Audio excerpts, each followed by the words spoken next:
토트넘 대 라스크와의 경기가 오스트리아 린츠에서 열리게 되었습니다. 토트넘은 먼저 선제골을 허용하긴 했지만 전반 종료 직전에 베일이 페널티킥 골을 넣으며 1대1이 되었고, 후반전에 손흥민의 역전골과 이어서 3골이 더 나오면서 3대3 무승부의 혈전 경기가 되었습니다. 유로파리그 제2조에 속한 이 두 팀은 현재 토트넘이 2위고 라스크가 3위로서 매우 중요한 맞대결이었습니다. 토트넘이 승점 1점만 추가해도 조별리그를 통과하는 것이었고, 승점 3점을 얻는다면 엔트워프와의 경기를 통해 조 1위도 확정시킬 수 있었습니다.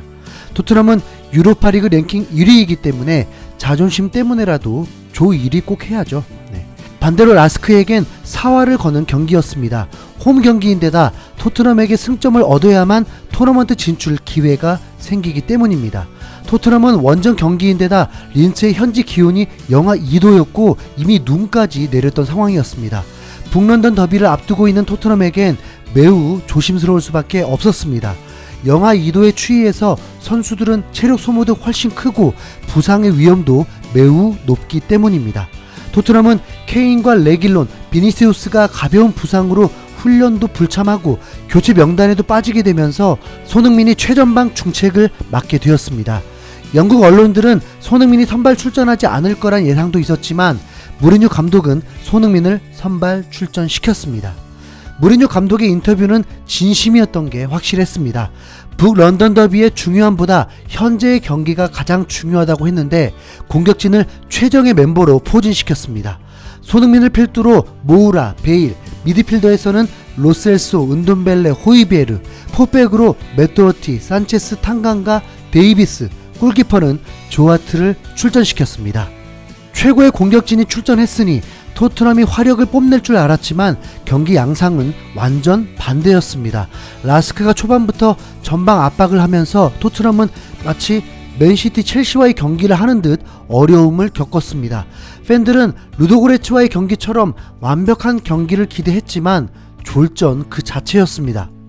라스크는 전반 5분 만에 골대를 맞추는 중거리 슛을 때리며 토트넘을 위협했고, 전반 후반까지 토트넘은 계속 밀렸습니다. 그러다가 메도어티가 공격 상황에서 홀로 미끄러지면서 부상을 입고 그 볼은 바로 라스크가 역습을 하게 되는 상황이 일어나고 결국 41분 멋진 중거리 슛으로 실점을 하게 되었습니다. 토트넘이 엔트워프전에 이어서 또 실점을 하게 된 상황이었습니다. 우승 후보인 팀이 100위권 아래 팀에게 실점을 한다는 건 분명 긍정적인 요소는 아니죠. 그런데 실점이 조금 예상될 수도 있었습니다. 산체스, 탕강가의 경기력을 보면서 더욱 김민재가 왜 생각이 났을까요? 이런 포백이라면 어느 팀과 상대해도 실점은 꼭 일어날 듯 했습니다. 그리고 그 말은 현실이 되어지죠. 전반이 마치려고 할 즈음 토트넘에게 기회가 왔습니다. 손흥민을 기점으로 시작된 공격에서 모우라가 올린 크로스를 은돈벨레가 슈팅을 했는데 린츠 수비의 손에 맞게 되면서 페널티킥이 선언되었습니다. 손흥민에게 골 찬스가 온 것입니다. 당연하잖아요. 페널티킥 전담 키커인 케인이 없으니 그 다음은 손흥민이고, 지난 시즌에 손흥민은 페널티킥을 2번이나 맡으면서 임무를 완수하기도 했습니다. 전반 1대1로 마칠 수 있는 절호의 기회. 그런데 키커가 베일이 나섰습니다. 다음 컨텐츠에서 쏟아붓겠습니다. 매우 아쉽긴 했지만 어쨌든 베일의 골로 전반전은 1대1로 마치게 되었습니다. 아마도 라커룸은 분위기가 좋지 않았을 것입니다. 경기력 자체가 좋지 않았기 때문이죠. 후반전에 빨리 골을 넣고 더 많은 골을 넣어서 이젠 아스날전을 대비해야 했던 토트넘은 역시 손흥민이 해결사였습니다. 은돈벨레 키패스를 받은 손흥민이 오른발 슈팅으로 라스크의 골망을 흔들며 역전에 성공했습니다. 손흥민은 55분 동안 단 한 번의 기회가 왔는데 그 기회를 원샷 원킬을 하며 절정의 골 결정력을 보여줬습니다. 그리고 은돈벨레, 이 정도면 데브라이는 부럽지 않을 만큼 손흥민에게 어시스트를 정말 많이 해주고 있습니다. 그래서 현지 팬들도 은돈벨레를 극찬하죠. 토트넘이 경기력이 떨어져도 은돈벨레가 사이다가 되어줄 때가 참 많았습니다. 토트넘 팬들도 손흥민의 골 결정력과 은돈벨레를 극찬하고 있습니다. 의심의 여지가 없는 선수야 쏜. 베일이 페널티킥을 했을 때 화가 났지만 이 골로 위로받았음. 토트넘에선 은돈벨레 없으면 약체일 뿐. 손과 은돈벨레의 조화는 환상적이야. 그거 알아? 손은 오늘 단 한 번의 슈팅이었어. 손은 왜 재계약 발표가 안 나오지? 토트넘에겐 행운이야. 손이 있다는 건 말이야.